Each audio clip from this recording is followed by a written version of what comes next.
Hello friends, a new Prime Minister arrived in Downing Street 11 days ago, and within 48 hours the tax conversation in this country changed direction.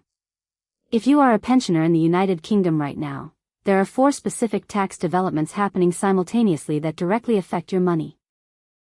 One involves the home you own, one involves what happens when you sell an asset, one involves every online purchase you make, and one is already quietly taking money from a million pensioners who do not realize it is happening. Today, I'm going through all 4, what they mean, and what you can do about each of them right now. Before we get into it, I need to tell you about something. I have spent the last few months doing nothing but reading through state pension rules, DWP guidance, and HMRC forms, checking every single figure by hand because I wanted one place that actually had all of it right. What I ended up with is a full guide for anyone who's on the state pension or approaching it, anyone claiming pension credit or attendance allowance, and anyone trying to make sense of council tax and DWP letters in retirement. All of it is written in plain English, checked against the government's own 2026-27 figures, with the exact form or phone number attached to every single thing in it. It's called the British Pensioners' Money Playbook, and I genuinely recommend you take a look. For most people, 10 minutes with this guide is worth more than hours on hold to the DWP, and it can easily save you real money you're currently missing out on, and real time you'd otherwise spend waiting on the phone. Scan the QR code on screen or find the link in the description and pinned comment. Right, let's get into today's topic. Let me start with the development generating the most uncertainty for homeowners right now because Andy Burnham becoming prime.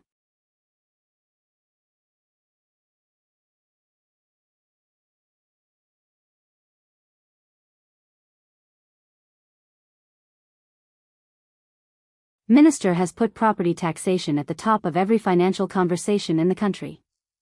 Burnham has confirmed that the high-value council tax surcharge, commonly called the mansion tax, will go ahead as planned from April 2028. This is an additional annual charge on homes in England valued above £2 million, ranging from £2,500 to £7,500 per year depending on the property's value, collected alongside the standard council tax bill. For most pensioners, this sounds like someone else's problem. But here is the detail that changes that calculation. Recent reporting from the Homeowners Alliance and the Chartered Institute of Taxation since Burnham took office indicates that the threshold is under review and could be lowered from £2 million to £1.5 million. Nothing is confirmed, but the speculation is serious and the sources are credible. Why does this matter for people who bought an ordinary family house in large parts of Surrey, Kent, Hertfordshire, and outer London that cost £200,000 in 1990 or £300,000 in 2000 may now be worth significantly more? The most recent ONS data shows that more than 150,000 residential properties in England are now valued above £1.5 million. If you fall into that category, not because you bought a mansion, but because you bought a family home in a rising market and stayed there, the mansion tax discussion is about you. Separately, Burnham has revived the idea of broader property tax reform, moving away from the current council tax system, which is based on 1991 valuations, toward a proportional property tax based on current values. No formal proposal has been presented to Parliament, but the direction of travel from the new Prime Minister is clearly toward taxing property based on what it is worth today rather than what it was worth 35 years ago.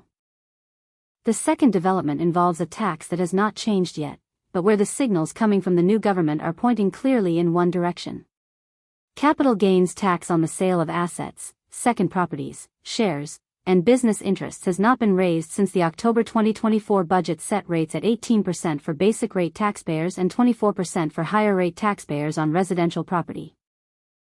But Burnham has repeatedly argued that the United Kingdom relies too heavily on taxing earnings and not enough on taxing assets. The tax advisory firm Safari confirmed in its July 2026 update that capital gains tax and wider wealth taxation are among the areas most likely to attract attention from Burnham's government because they were not covered by Labour's 2024 manifesto commitment on taxes for working people. The specific scenario that wealth managers are watching is an alignment of capital gains tax rates with income tax rates. Currently, a higher rate taxpayer pays 24% capital gains tax on a residential property sale. Their income tax rate on the same amount of income would be 40%. If those rates align, the effective tax on selling a buy-to-let property or a second home nearly doubles for higher-rate taxpayers. Schroders, in its July 2026 analysis, identified this as the most likely avenue Burnham could pursue. No formal proposal has been announced. Capital gains tax rates today remain unchanged. However, the behavioral impact of that speculation is already being felt.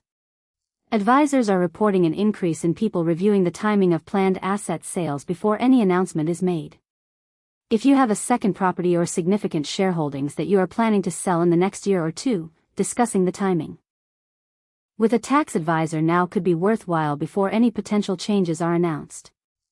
The third development affects every pensioner who shops online, and it involves a fundamental restructuring of how large retail businesses are taxed. Burnham has signaled support for reforming business rates, the property-based tax that high street shops, pubs, cafes, and local businesses pay on their commercial premises. Under the current system, a local bookshop on the high street pays business rates based on the value of its premises. Amazon, meanwhile, processes orders worth millions from a single warehouse in a low-rent location and pays a much smaller amount relative to its sales.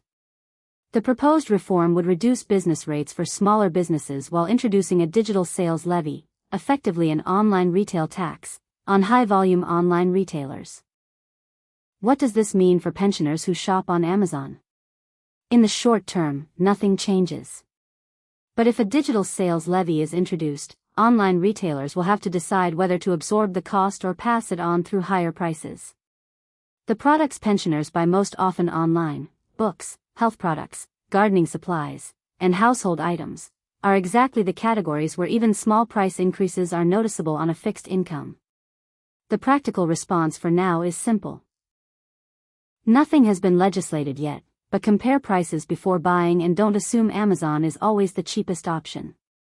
Boots, Argos, B&Q, and Tesco online frequently undercut Amazon on health products, gardening equipment, and household goods.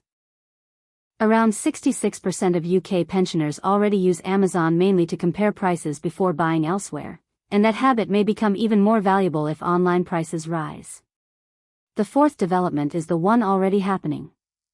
It is quietly pulling hundreds of thousands of pensioners into paying income tax without any announcement, warning letter, or explanation. The Office for Budget Responsibility confirmed in its latest forecast that 600,000 additional pensioners are paying income tax in 2026/27 compared with just 2 years ago. By 2030-31, that figure is expected to reach 1 million. The reason is straightforward. The full new state pension in 2026-27 is £12,547.60 per year. The personal allowance remains frozen at £12,570 until 2031. These letters arrive without warning. They contain a genuine tax demand with a real payment deadline of January 31st following the end of the tax year. They are not mistakes. They are not scams. And they will not simply disappear. The practical response is twofold. First, move savings into ISAs. The annual ISA allowance is £20,000 per person each year, and all interest earned inside an ISA is permanently free from income tax. Second, if you are married or in a civil partnership and one of you earns below the personal allowance, apply for marriage allowance. This allows £1,260 of unused personal allowance to be transferred from the lower earner to the higher earner, reducing the higher earner's tax bill by up to £252 per year. You can also backdate claims for up to 4 years, potentially receiving a refund of up to £1,260 from HMRC. So here is the complete picture. Burnham, as Prime Minister, has confirmed the mansion tax from April 2028 while raising the possibility of lowering the threshold from £2 million to £1.5 million, alongside wider property tax reform. If you own a high-value property, understand where you currently stand. Capital gains tax has not changed, but the signals from the new government point toward possible increases and even alignment with income tax rates. If you are planning to sell assets, speak to a tax advisor about timing before any announcement is made.